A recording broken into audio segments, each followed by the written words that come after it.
Welcome, everyone. I'm Bretta. I'm the Director of Operations at the Planetary Health Collective. As you come in, please mute your line, and we'll get started in just a moment.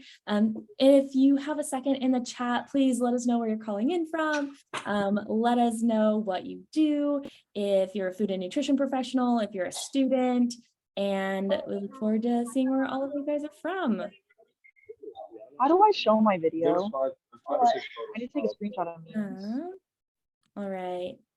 And I'll be muting you guys as you come in, but if you can help us out and go ahead and mute your line, that'd be amazing. And we'll start in just a few minutes.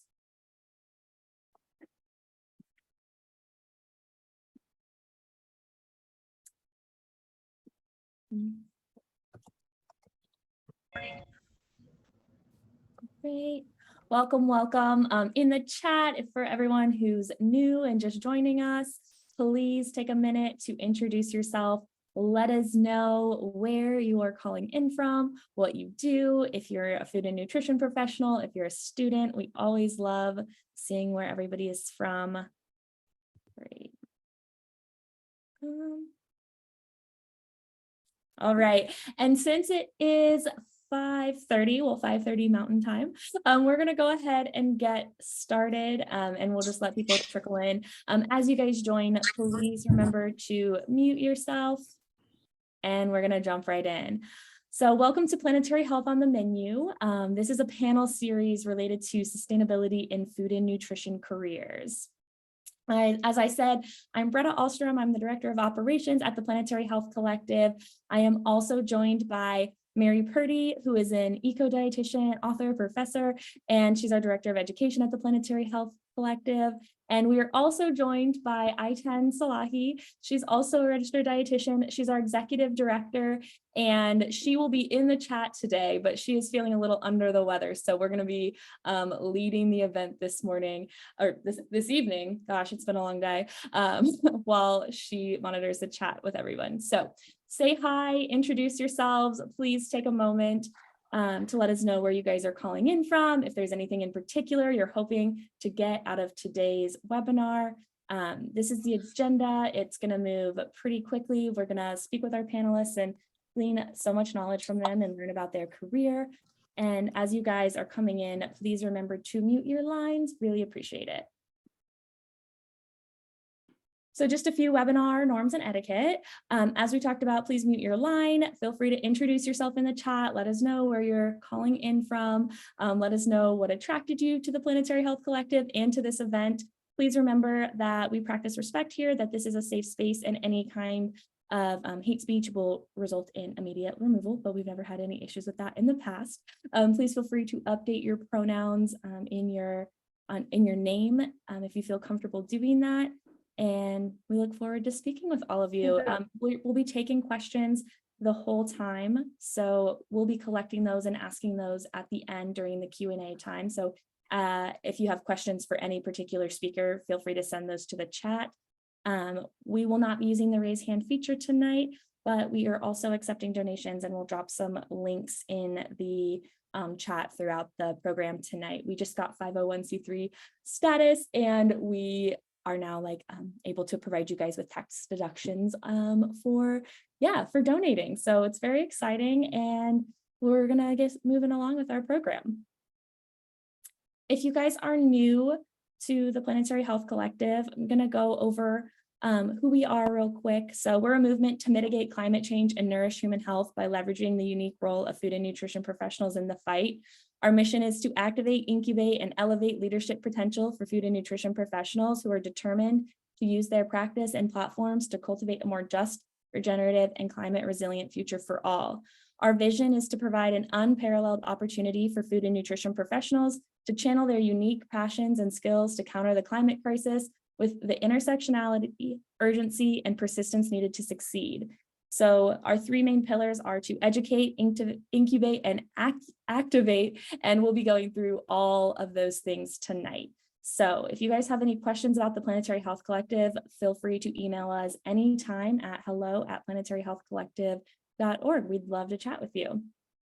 Our panelists tonight will be Aaron Berquist, Allison Ryder, and Dion Washington. And I'm going to go ahead and pass it over to Mary Purdy, who will be moderating tonight. And she has a few things to share with you as well. Thank you so much, Bretta, and how wonderful it is to see all these amazing individuals, dietitians, students, interns from all over. I put a link in the chat that I'd love for you all to go to so we can, in community, talk a little bit about what sustainability and sustainable food systems means to us. So if you can go to this link right here, you'll see it, www.menti.com, and then you'll see some other little notes. And please answer the question there, and I will share my screen so we can begin to discuss and hear from you all. What does a sustainable food system look like to you? So let me know if you are able to actually access that Menti and answer those questions. Let me know if that is working for you. Does that feel like it's actually something that you guys can do? Yes, I'm seeing some hands raised, and I'm going to brighten this a little bit so we have a little bit of, hey, look at that. We've got delicious, okay, minimizing waste. We've got just, equity, resilient, culinary education, symbiotic, affordable, yes, environmentally friendly, saving the planet, regenerative, circular. Oh, wow, this is gorgeous. Affordable, optimizing, reusing, intersectional, lower carbon emissions, healthy, saving the planet, reduction of disparities, access to nutritious food, culturally accepted. Wow, this is powerful. Powerful stuff here. Excellent. Well, you are all creating a sustainable food system in this word cloud. And we at Planetary Health Collective want all of us to join together to help to create a food system that is sustainable on all of these levels with all of you, and to do that in real life, in real person. So let me pause this for 1 second and stop this share. Because one of the other things that I wanted to mention that Bretta talked about is about activation. And we are a fantastic group of individuals who can educate and talk about these things.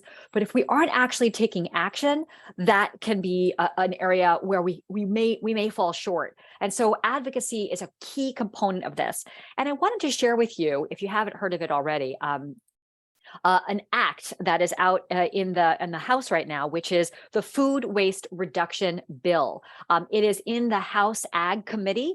And if you are curious, well, gosh, what the heck does that mean? Who's in the House Ag Committee? I'm going to show you. So the House Agricultural Committee is discussing this bill, the Food Waste Reduction Bill. This is meant to reduce food waste by 50% by 2030 and to reduce by half the amount of edible food waste by 2030 and to divert that food to people who may need it. So if we're thinking about activating and ways that we can get involved, this is looking at all of those individuals who are on the House Ag Committee. So you may see somebody who is from your state, from one of the districts where you live or near where somebody maybe where you know lives. So this is where we can get super active on contacting. This is the Democratic majority, at least for right now. So their names or numbers, our information is all featured. And then the Republicans, for some reason, they don't have all their photos here. I'm not sure why they don't do that. So that would be seems to be an equitable way to do it. But great way to look at who's on the Ag Committee and how you can be in touch. So let's go back to the screen share of the actual presentation that Bretta was holding up, and I will talk a little bit about how we will proceed. Bretta, would you be willing to share that screen again?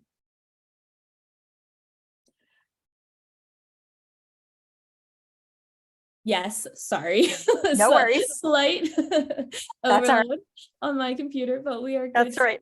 There's a lot going on. And if you Yeah. are looking for those Ag Committee members, I can put that in the chat as well too.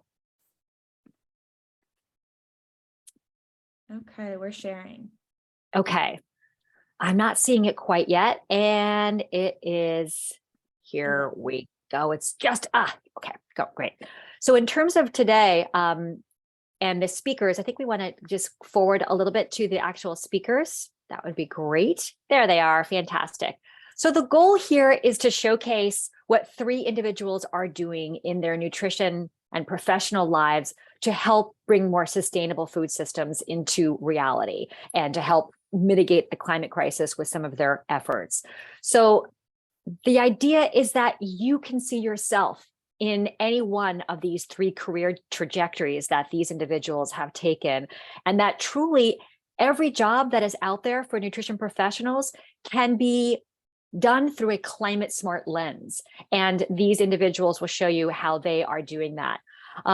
I'm going to introduce each one individually. They will speak for 5 to 7 minutes, and then I will introduce the next one. They will speak for 5 to 7 minutes, and so on. Then I'll ask them a few questions as a panel, and then you will all have an opportunity to ask questions as well. So without any further ado, I would like to introduce our first speaker. Let me get her bio up here in front of me. And that is Erin Bergquist. So Erin is a clinical professor at Iowa State University's ISU, Master of Professional Practice in Dietetics. She helps lead sustainable food system rotations in Ghana, France, and California. And she was a part of the work group to develop the standards of professional performance for registered dietitian nutritionists in sustainable, resilient, and healthy food and water systems, which if you have not read this, I highly recommend it. It is absolutely fantastic and inspiring. She's pursuing her doctoral degree in agricultural education at ISU, focusing on the professional development needs of dietetic educators, using systems thinking, hooray, to teach concepts related to sustainable food systems. Erin, I'll let you take it away. Thanks so much. Thank you so much, Mary. I'm really delighted to be here from snowy Iowa. So you can see in my backdrop, this is a picture I took of my backyard this morning. And this is also the land where the Iowa Nation once resided. So that's my land acknowledgement. I'm happy that I'm home and not joining you on our very slushy roads right now. And I'm really glad for this opportunity to talk about my work at Iowa State and a little bit within the profession. So we've got a program that went from a dietetic internship to a master's program. And it integrates both experiential learning on site and online coursework. We're in 3 consecutive semesters now, and it allows students to sit for the national registration exam for dietitians. And in each of our major rotations, so we still have kind of those traditional rotations of community, medical nutrition therapy, and management, we have integrated the 4 principles of sustainable, resilient, and healthy food and water systems into capstone projects. And we have a component where students present their capstone project findings to their preceptors. And that really is our goal, to help educate students about how to integrate sustainability and then have them teach their preceptors who are in practice, who may or may not have learned about the principles of sustainable food systems. So I've lived in Iowa my whole life, and it's not because I love the snow. But both of my grandparents were farmers on small diversified farms, but they also grew corn, soy, oats, hay. They had a variety of animals, sheep, cow, pigs, chickens. We have a garden at my house and we have some chickens, but that's the extent that we do here. And I did not get my grandmother's green thumb, but I love gardening. And I also love my job. And so that's why I've stuck around Iowa. So I've worked at Iowa State for the past 12 years. I'm a bit of a dreamer, a little bit of a glass half full. And I think that's important to have, especially when we think about sustainability and climate change and kind of the direction that we're currently headed. I love mentoring with students, partnering with preceptors, and I like working with people both in Iowa but across the nation. And Mary talked about this a little bit. But as part of my role at Iowa State, I get to lead study domestic and study abroad programs. So I've led student experiences in Peru and India and France. Each year I lead a community nutrition rotation in Ghana, Africa, and that takes place over a month. Next spring, I'll co-lead a sustainable food systems rotation around California. And that's for undergraduate and graduate students. I do love traveling. I love learning about new cultures. I love eating new foods. And I do fully consider these experiences a job perk. In addition to education, I'm really passionate about sustainable food systems in general. So as Mary mentioned, I was lucky to be on the work group to develop the SOPPs, or the standards of professional performance for dietitians in sustainable, resilient, and healthy food and water systems. This was way back in 2014. It was the first time a set of standards and definitions for sustainability in the realm of dietetics was created. And it was challenging, but it was rewarding. It was challenging because we were entering this new territory for the profession, and we were really trying to fit systems level concepts into this SOPP tool that was really built for a different type of practice, and truly a more clinically focused practice. The whole SOPP process took over a year, but it ended up being very helpful to me. We had a pretty large group of team members. We did a lot of focus group with outside stakeholders, and it helped me think about sustainability from different perspectives. It helped me understand how to integrate sustainability into everything we do, instead of, at that time, kind of having it be like a standalone or a specialty type area. And so I use that tool as a baseline really for our program. And when we do new curriculum or meet new accreditation requirements, we have that foundation to incorporate sustainability. And then also I volunteered for a number of positions for the Academy of Nutrition and Dietetics, and really at the local and at the national level. So we've developed sustainability curriculum for dietetic students. It's available free for all educators. I was part of the work group to pilot the materials and provide feedback. And then we've also came back later with an implementation guide. The Academy Foundation and Marie Spiker created Sustainable Food Systems Primer. So these are free, 7 free modules that talk about the food system. And I developed an educator's guide. So educators can see all these different competencies that can be met using the curriculum. And, what are some evidence-based resources that could supplement that curriculum? I volunteered a lot with HIN, the Hunger and Environmental Nutrition DPG, and that's where I found kind of a tribe of super cool people that I always want to hang out with.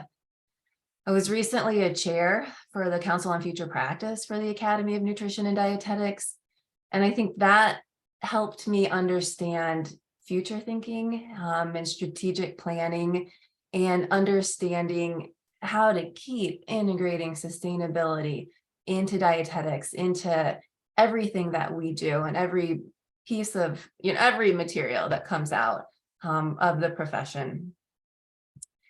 And then at home, some of my fun volunteer experiences are at our local community garden. And I love that because I can bring my kids, they can play in the dirt, we get to eat vegetables. And it also goes into the community, and it's used at the local food pantry and at some of the local meals that are provided to students. So I think I'm going to wrap it up there, Mary, and I look forward to meeting the other participants and answering questions at the end. Excellent. Thank you, Erin. And thank you for your contributions to the profession as it relates to sustainability. Erin has created some awesome teaching tools, so I highly recommend. I think looks like somebody was asking about them. I will put that information, or Erin, you're welcome to put the information about the modules, which is a great primer. And while we're talking about that, and Erin, we will get back to you and ask you more specific questions. I wanted to mention too that there is so much research and so much information that's available to you out there. And we at the Planetary Health Collective have actually created a course that will launch in January called our Food and Climate Foundations course. It's a primer for people who are in the nutrition profession and the food world who want to elevate their understanding of the connection between food, health, and climate, and look up for ways to engage politically and personally. So there's 3 modules, or there's 3 courses. Each is 60 minutes in length, with about 10 minutes for live questions. I will be teaching one, Alice Pio will be teaching another, and Kristen Sukes will be teaching another. And they are based on policy and the connection between the climate, the food system and human health, and then the implementation of how do you actually put these into practice. So highly recommend taking a look at those. They are available for CEUs. If you are a dietitian and are looking for ways to earn more CEU credits, we'll put that information in the chat as well. So we're super excited about this offering. It's a really strong price for people, very accessible, and we are looking forward to offering it. Okay, without any further ado, I'd love to introduce our next speaker.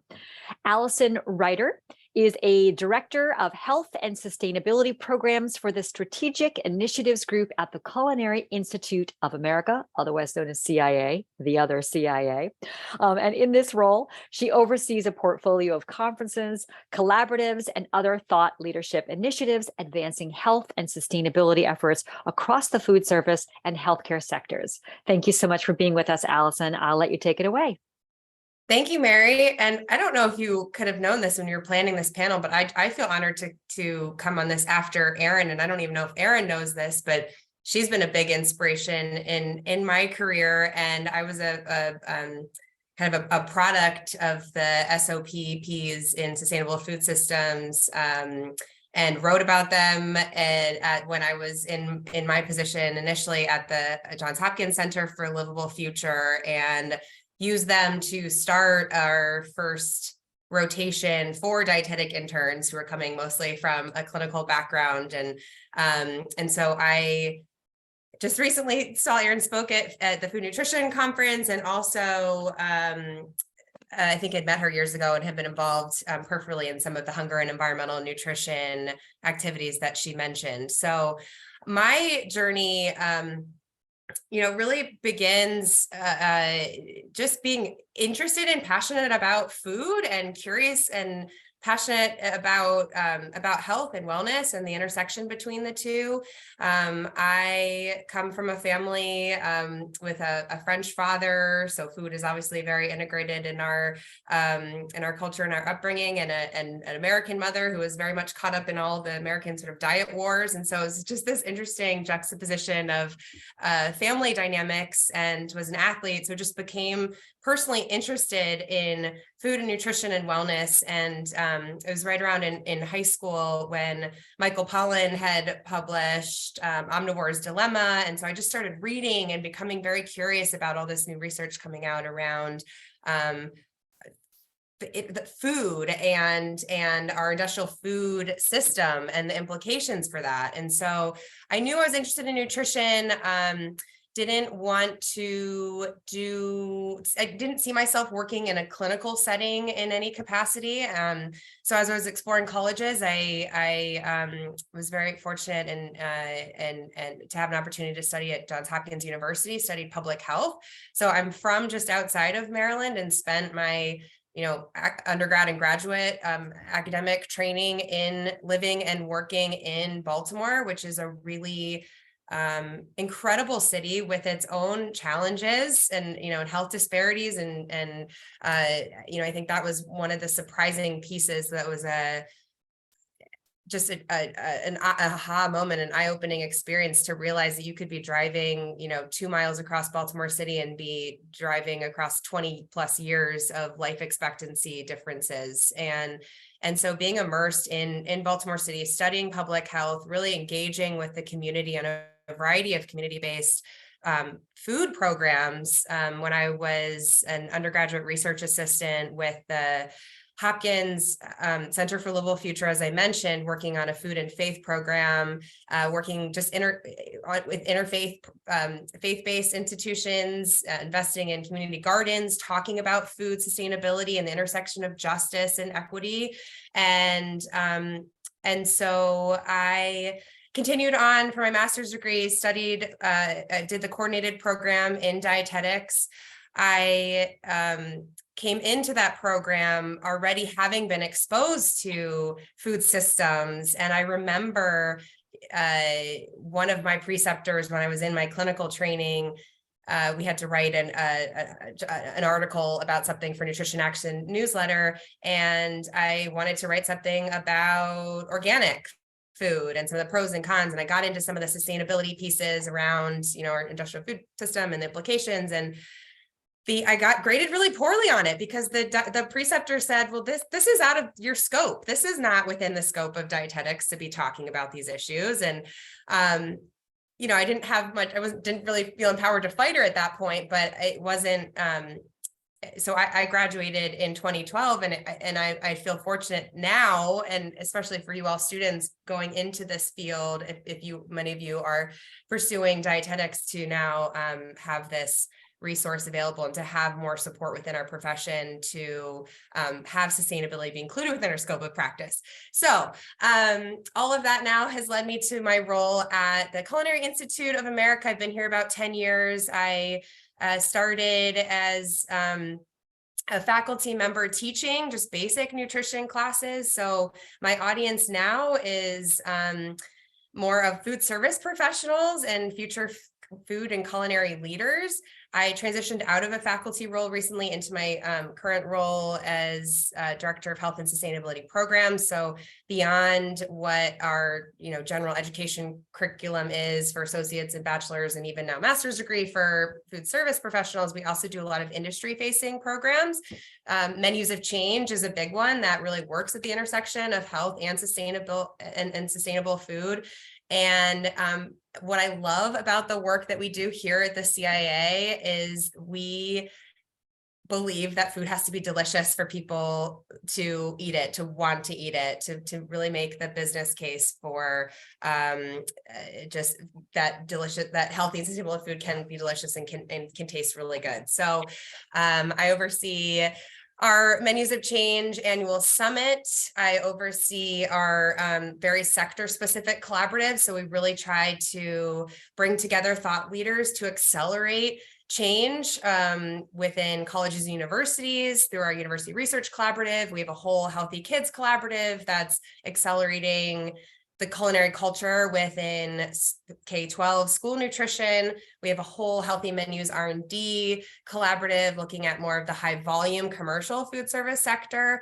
And we also have a partnership with the Harvard T.H. Chan School of Public Health on another initiative for specific to healthcare professionals, mostly physicians, to enhance their knowledge and practice related to health and wellness and culinary literacy. So it is a really exciting role, and I am at this position within the CIA where I get to interface with a variety of stakeholders, chefs, food service professionals, dietitians, dining directors, researchers, academics, sort of really trying to leverage, partnerships and leverage our brand and what we can bring to the table with the sort of the culinary aspect of all of this. And for me, being a dietitian in this role with a background in public health, I'm really interested in the collective impact and how do we really show that we are able to bring the right stakeholders together to track changes and make progress towards these really ambitious public health and climate change challenges. So I'll stop there and hand it over, but happy to be here and answer any questions as we wrap up. Thank you so much, Allison. And I think you make a fantastic point, which is if it doesn't taste amazing, if it doesn't look like it tastes amazing, it doesn't matter that it's sustainable, because that is really the key piece for people's visual and aesthetic sensibility. So right on with that. And I'm going to ask you some more questions about that when we come back. So thank you so much for the work you're doing. Lastly, I'd like to introduce our final speaker. Deon Washington is a local Arizona native with a background in business administration, event planning, and fundraising. She went back to school after having her 3 children and completed her undergraduate degree in business management and her master's degree in business administration at Grand Canyon University. Deon is passionate about feeding the community and is responsible for all community relationships, grants, and fundraising, as well as serving as a local food purchaser on behalf of Project Roots in Arizona. Deon, take it away. Thanks so much for being here. Thank you very much for having me, and good evening, everyone. I'm very grateful and honored to be here. And since I only have 5 to 7 minutes, I'm going to jump right in it. I always like to do a land acknowledgement. Yes, we are located in Phoenix, Arizona, on the ancestral, traditional, and occupied lands of the indigenous people, including the Akman Odom people. So I just want to give them honor today. Yes, I am with Project Roots, but I also work with the Arizona Food Bank Network. I am the local food producer and purchaser for the state of Arizona underneath this food bank network. I research different ways to put food through food banks and now schools and indigenous communities as well through various programs and several different partners. We have 5 regional food banks that we support and 1,000 partner agencies, all in 15 Arizona counties. So we serve the entire state of Arizona. We do things like capacity grant building, mobile distributions, and home delivery pilots.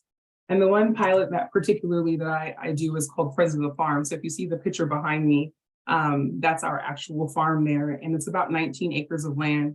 And we work with all those farmers on that land to procure their produce and protein and eggs and dairy and put them in the boxes and distribute them throughout our entire state. My goal as a local food purchaser, that's what I like to call myself, is to provide an opportunity for states and tribal governments to strengthen the local and regional food system.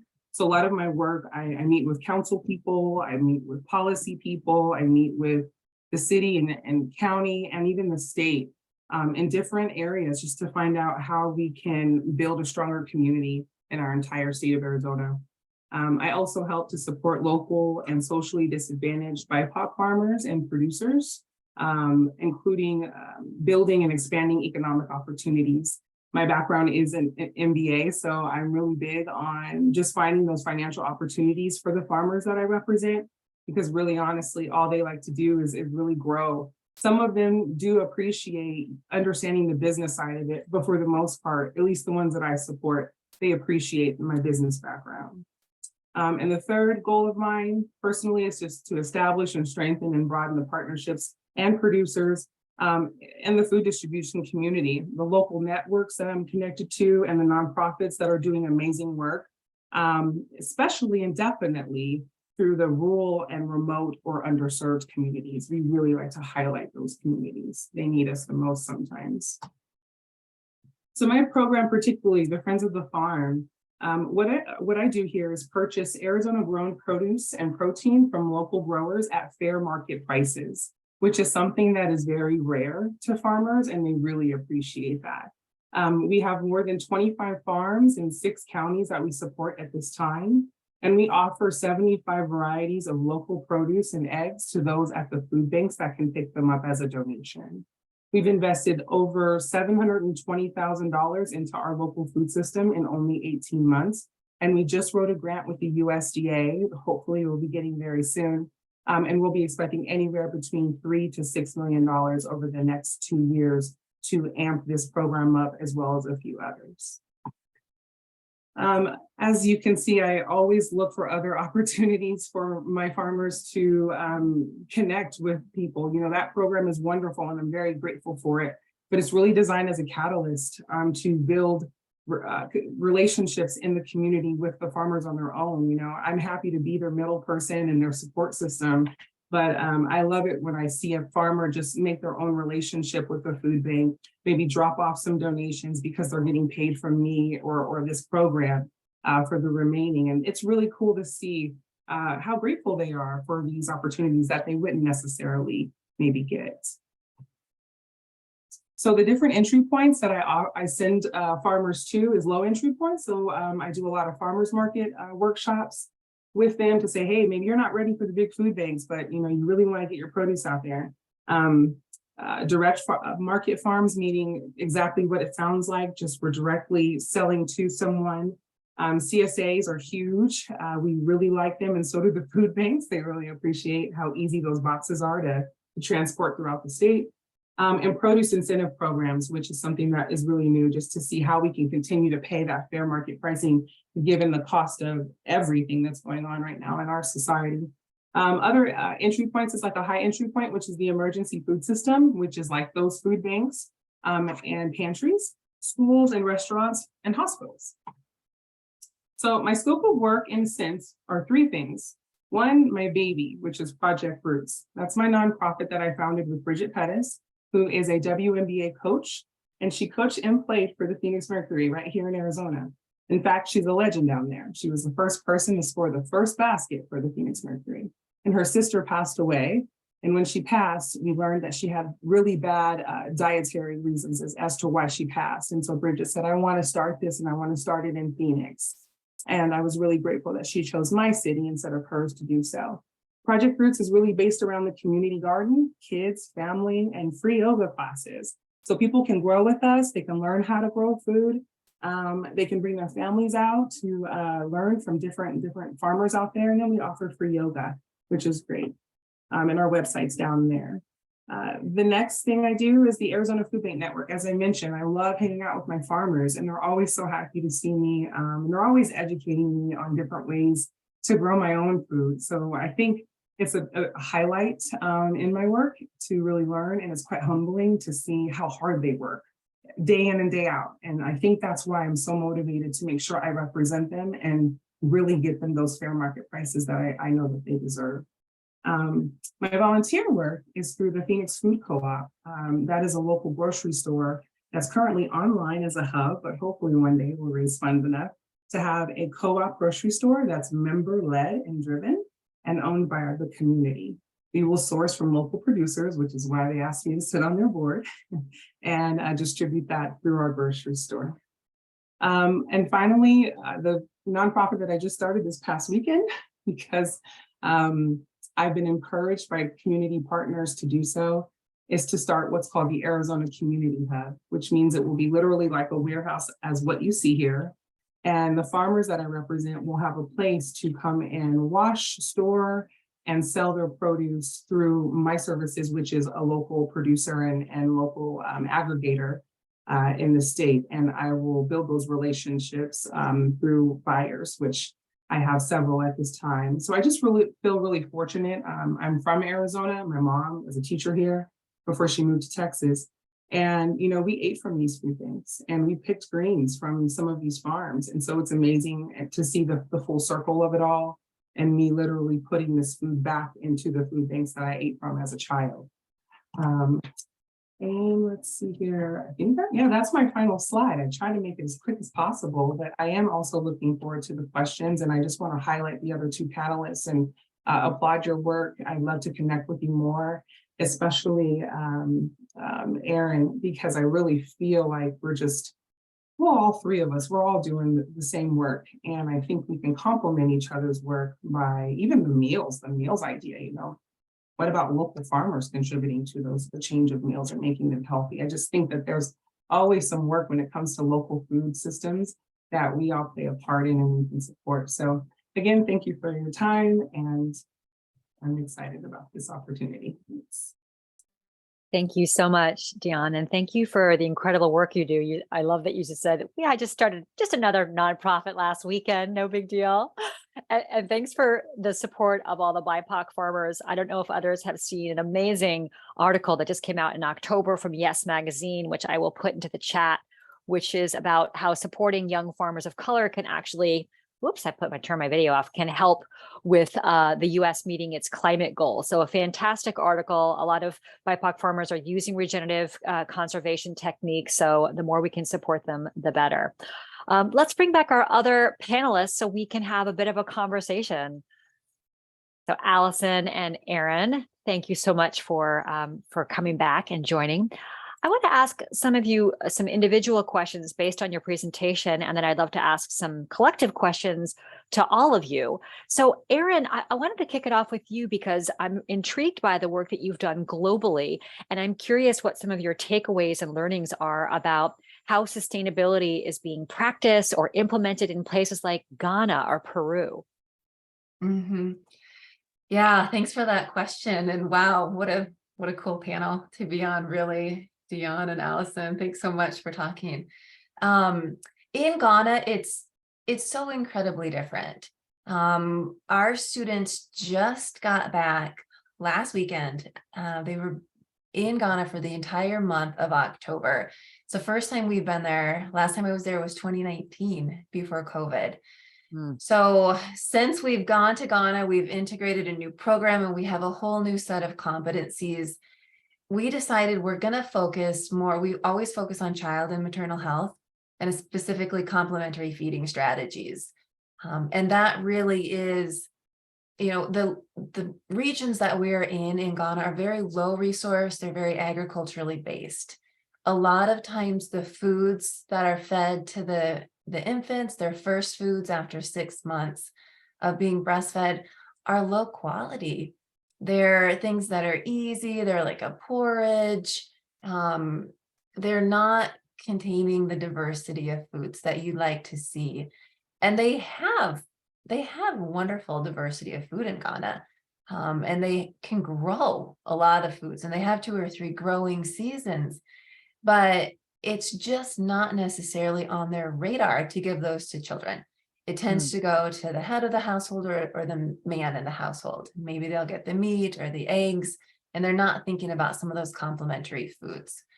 So this time around, we really focused on looking at PSEs, or that policy, systems, environmental change strategies, because students would come in and they would say, well, why aren't they making these changes? Or why aren't they boiling their water? And, it's really easy to go in and say, oh, I can see all these solutions without having lived there. Say, okay, well, what are some of the barriers? These things take a lot of effort. And mostly the women or the other caregivers, they've got a lot on their plates.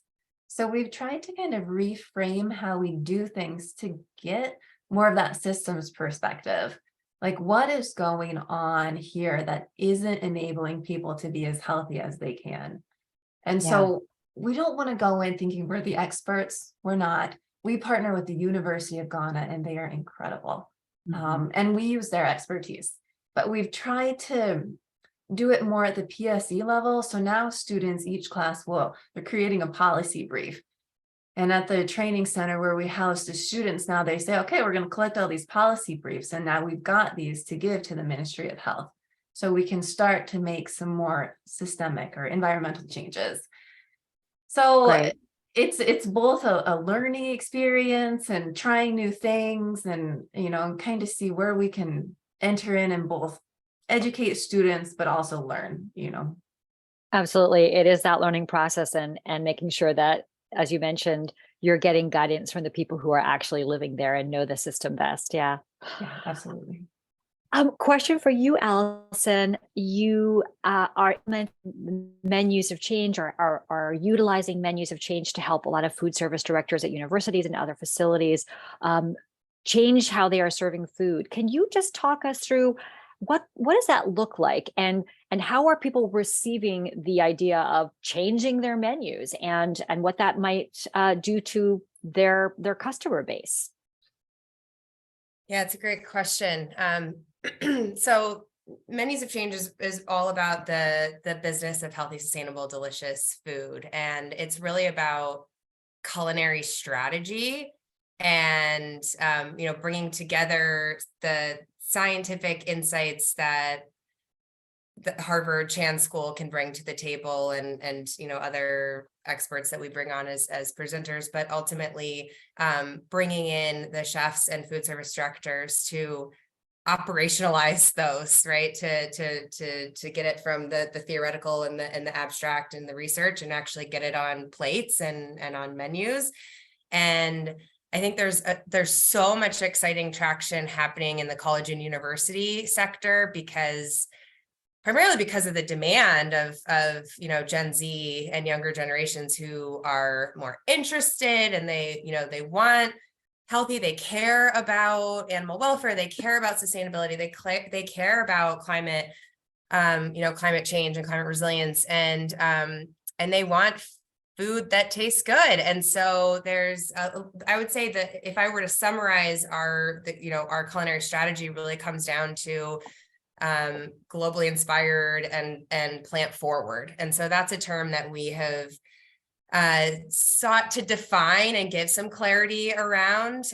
We believe it's a strategy that emphasizes and celebrates plant-based foods, but it's not limited to plant-based foods. So, right, it's finding that sweet spot where we can ultimately, if we focus on protein at the center of the plate, and knowing that meat, primarily red meat, is the biggest contributor to both climate change and health issues. If we can start to reduce the portions and bring up the proportions of all of the vegetables and whole grains and other plant-based foods. And so there's a lot of just really great strategies to do that. We talk about the protein flip, so thinking about reducing the amount of just the portion and proportion of meat to vegetables on the menu.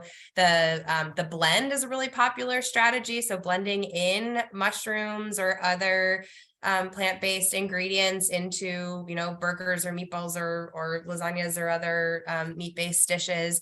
And ultimately looking to cultures around the world that do this just really naturally and have been doing this as part of traditional diets for many years. And so that's just a big part of I think where we're seeing more trend and more demand of just globally inspired and culturally appropriate foods that feel authentic and, that have bold flavors and that are craveable, oh, and by the way, they are healthy and cognitively right. So there's that whole choice architecture piece and behavioral insights that we try to use. So we're not just selling the food based off of health and climate. We're not necessarily leading with that, but I think if we can train the food service professionals and get their buy-in and build up their skill set to think about their menu development, their purchasing, and and their strategies, then that's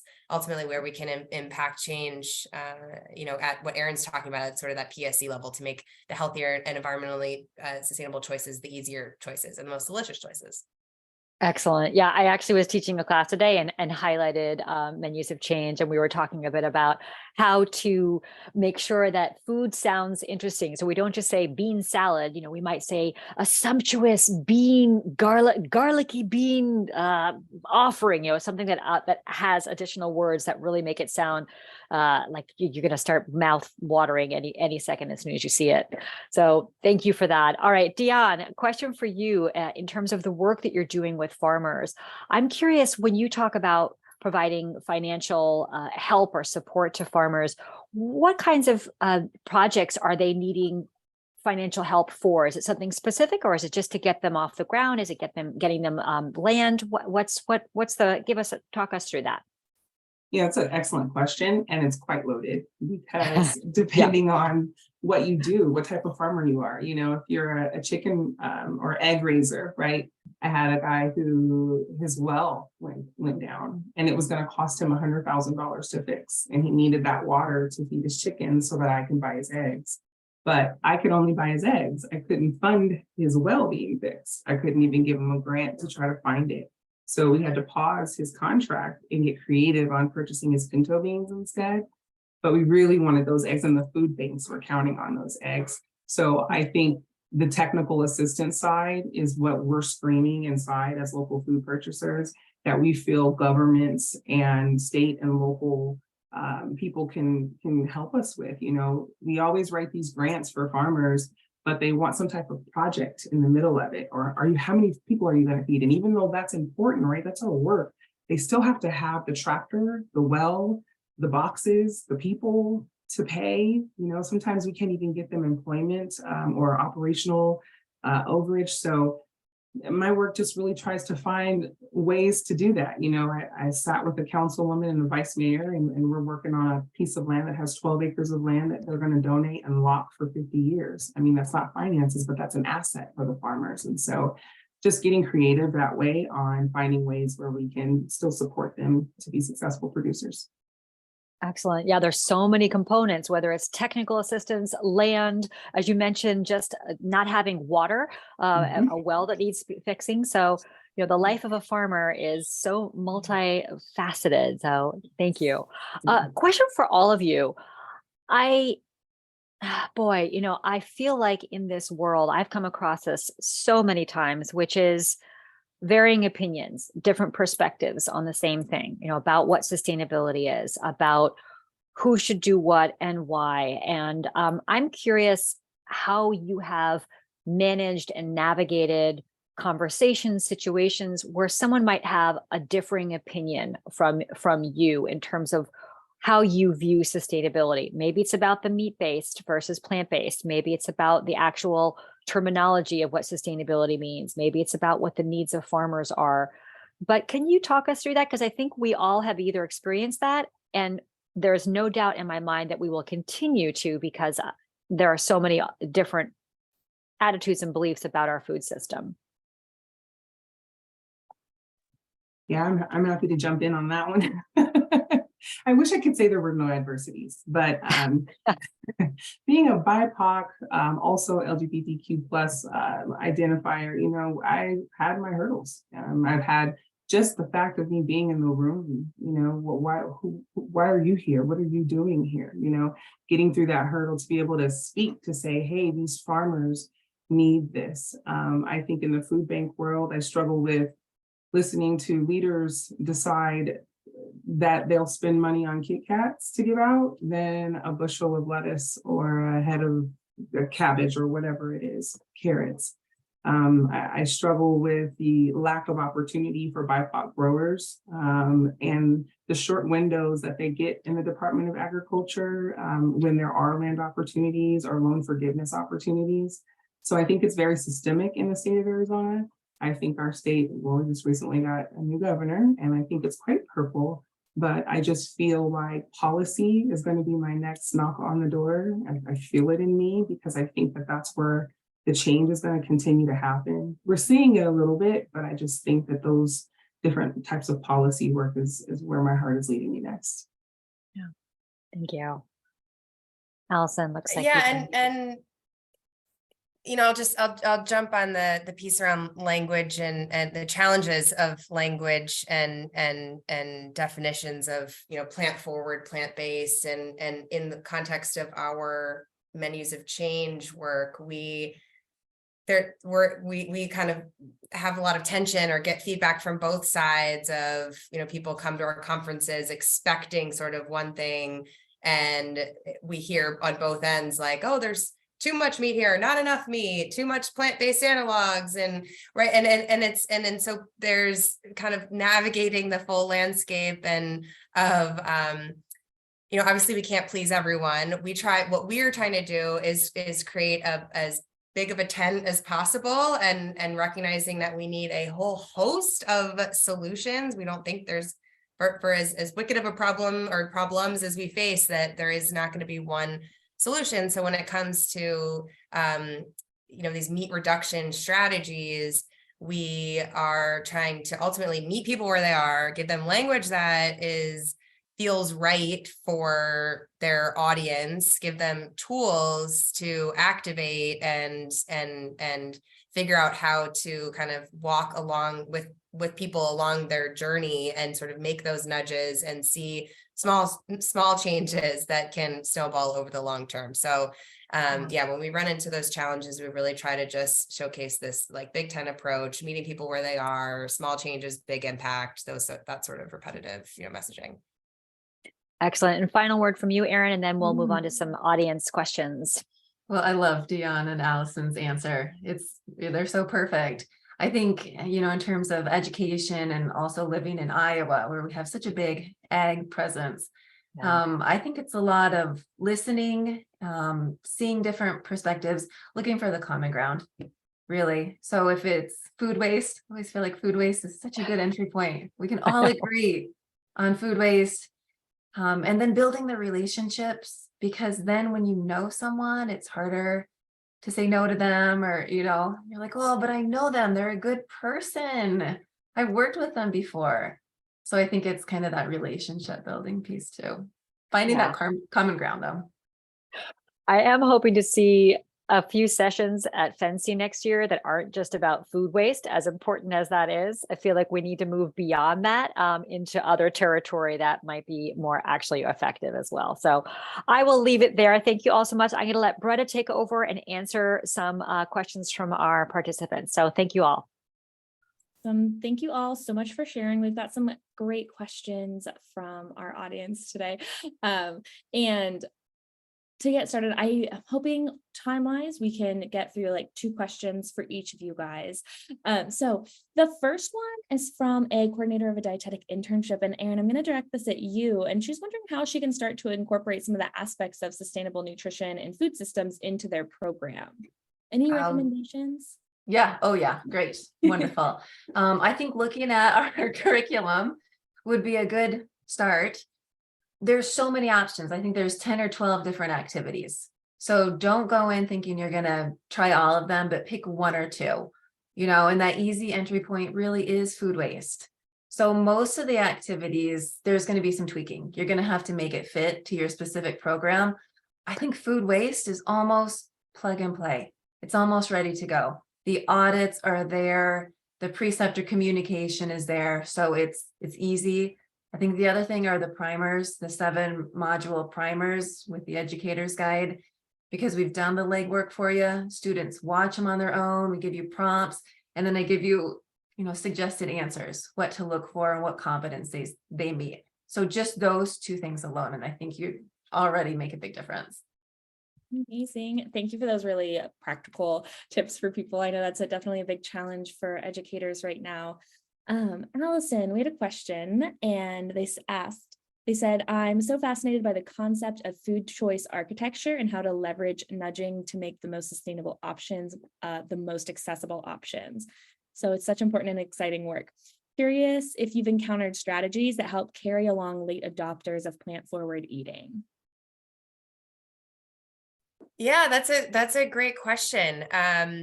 So many strategies, some I mentioned of the sort of what happens again behind the scenes of the blends and the flips and just different, just delicious meals that have a little bit less meat and that are showcased in a delicious way, that are an appealing way, that are named in an appealing way. So it's hard to answer because it really depends on the setting and the audience, and is this a fast casual restaurant, or is this a college university dining, or is it a healthcare? So I would just encourage people, I'm happy to share links for our menusofchange.org website with resources. If you go to the our Menus of Change University Research Collaborative website, there's a whole bunch of toolkits that have some of more specific strategies with choice architecture. Another great organization is the World Resources Institute, and they have just incredible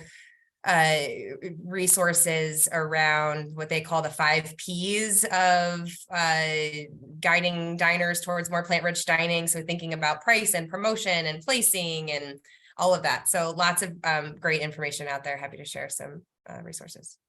Yeah, amazing. And then we can also curate some of those and put those in our bi-weekly roundup where we share resources and other events. Mary's already on it. She's quick in the chat. Yes.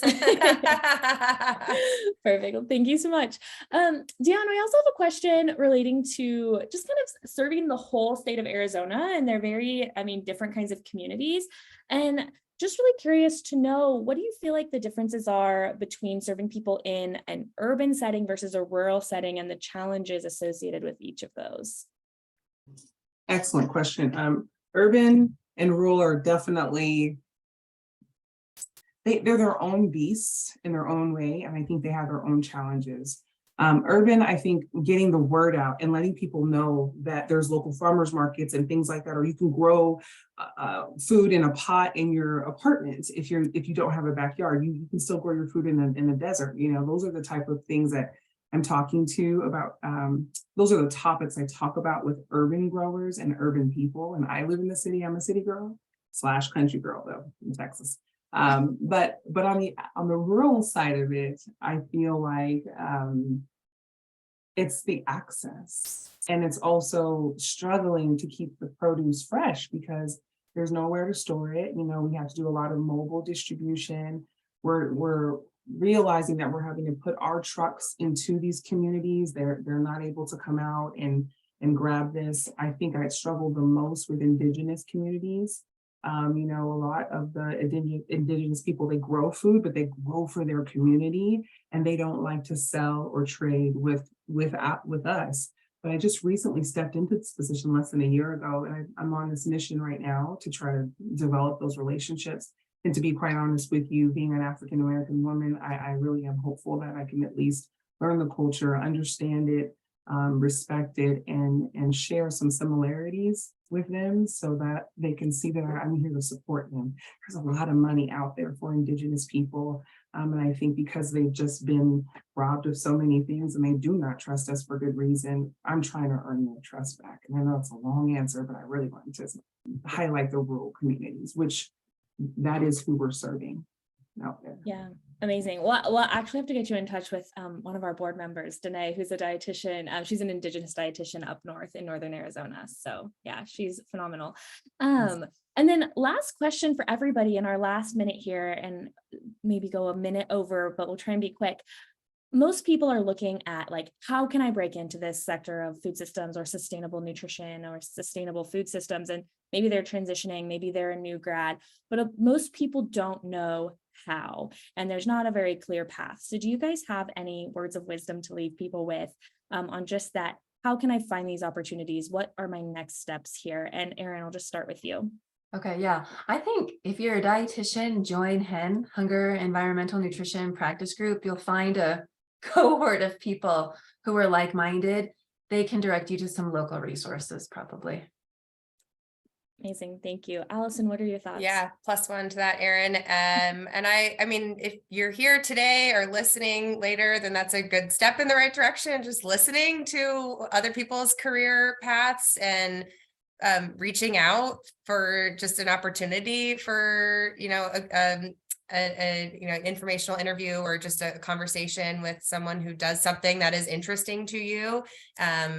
Using LinkedIn is a really great tool to just, again, to kind of browse interesting jobs to you, and don't be afraid to just reach out and ask for some time for informal conversations with people. Amazing, thank you. And Dion, your path has been a little bit different. What are your words of wisdom here? Perseverance. Don't give up. If you're trying to grow food, you can do it. And if you kill something, keep growing it. I will say, if you want to get involved in your community, farmers markets, volunteer at food banks, they always need help. Or grow at a community garden, or support a community garden school that normally dies in the summer, which, by the way, summer means no free and reduced lunches, right? So that's an opportunity for you to grow for the community when they need that food. So just get involved. Just pick something and have fun with it. Yeah, I would second that. Networking, get involved, connect with those people. Thank you all so much. Thank you everyone for coming. We're going to go ahead and share the discount code for our Food and Climate Foundations course, but a huge thank you to our panelists and all our participants tonight. Mary, please feel free to share any final words. Yeah, I just want to make sure that people know that next month, December, we will not be having our regular third Tuesday panel. So look for us in the new year. But boy, oh boy, this was a fantastic conversation. Thank you, Erin. Thank you, Allison. Thank you, Dion, for being here, for sharing your knowledge and being so generous with your time. We so appreciate it. Thank you all so much. Have a great night, everyone. Thanks for tuning in. Bye. Bye. Take care. Awesome.